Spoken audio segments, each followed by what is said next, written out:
Saudari-saudaraku yang terkasih, Shalom semuanya. Semoga kita selalu dalam keadaan baik, sehat, dan bersemangat. Berjumpa kembali bersama saya Inspirasiku di Antara.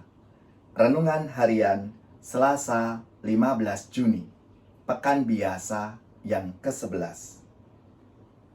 Marilah kita mengawali perjumpaan kita ini dengan tanda kemenangan Kristus. Dalam nama Bapa dan Putra dan Roh Kudus. Amin. Allah Bapa yang Maha Baik, Putramu telah merendahkan diri dan rela menjadi miskin demi kami. Semoga kami pun semakin kaya dalam pelayanan kasih kepada sesama. Dengan pengantaraan Yesus Kristus Putramu, Tuhan kami, yang bersama dengan Dikau dalam persatuan Roh Kudus, hidup dan berkuasa, Allah sepanjang segala masa. Dalam nama Bapa dan Putra dan Roh Kudus. Amin. Inspirasi kita hari ini dari Injil Yesus Kristus menurut Matius. Bab 5 ayat 43 sampai 48. Marilah kita bersama-sama membaca dan merenungkannya. Dalam khotbah di bukit, Yesus berkata, "Kalian telah mendengar bahwa disabdakan, kasihilah sesamamu manusia dan bencilah musuhmu. Tetapi aku berkata kepadamu, kasihilah musuh-musuhmu dan berdoalah bagi mereka yang menganiaya kalian. Karena dengan demikian kalian menjadi anak-anak Bapamu di surga. Sebab ia membuat mataharinya terbit bagi orang-orang yang jahat dan juga bagi orang yang baik. Hujan pun diturunkannya bagi orang yang benar dan juga bagi orang yang tidak benar. Apakah kalian mengasihi orang yang mengasihi kalian? Apakah upahmu? Dan apabila kalian hanya memberi salam kepada saudaramu saja, apakah lebihnya daripada perbuatan orang lain? Bukankah orang yang tidak mengenal Allah pun berbuat demikian? Karena itu, kalian harus sempurna, sebagaimana Bapamu di surga sempurna adanya." Demikianlah Injil Tuhan. Terpujilah Kristus. Saudari-saudaraku yang terkasih, kalau kita memberi salam itu bukan hanya sekedar formalitas. Karena memberi salam adalah menebarkan harapan baik kepada mereka yang mendapatkan salam itu. Tentu saja harapan baik ini terutama tertuju pada pribadi-pribadi yang ada pada lingkaran dalam orang yang memberi salam itu. Artinya, harapan bahwa pribadi-pribadi itu ada dalam kondisi baik adalah harapan setiap orang. Kondisi sebaliknya cenderung diharapkan terjadi pada mereka yang memiliki sejarah konflik. Jangankan memberi salam.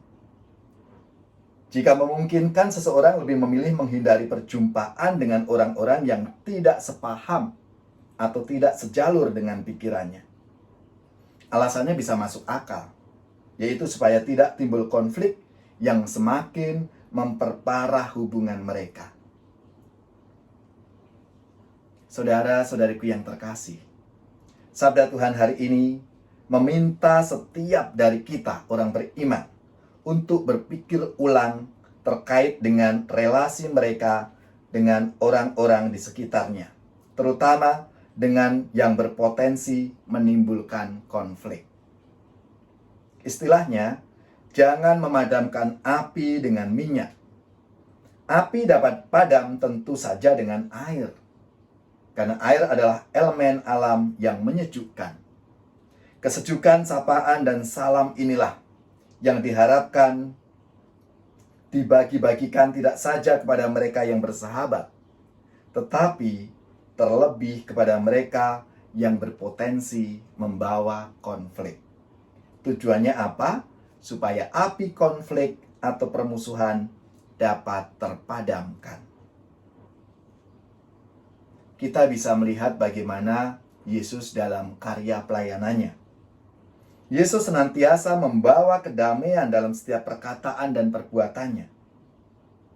Dan ini juga yang diharapkan bagi kita para pengikutnya. Lebih-lebih dunia saat ini sangat membutuhkan kedamaian itu.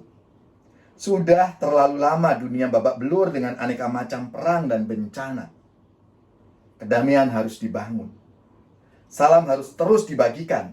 Kesadaran yang tumbuh kini adalah perdamaian itu tidak hanya dijalin dengan sesama manusia, tapi juga dengan alam. Aneka macam musibah, bencana adalah akibat ulah kita, manusia yang terus-menerus mengganggu keseimbangan alam. Berdamai dengan alam akan memberikan kondisi yang lebih baik bagi kita, semua makhluk hidup ini.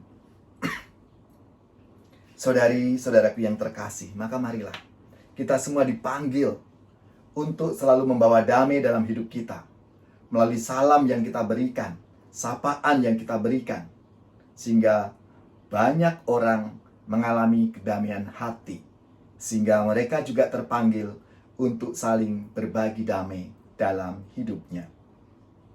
Salam damai, salam damai, salam, shalom. Damai Kristus besertamu. Salam, salam.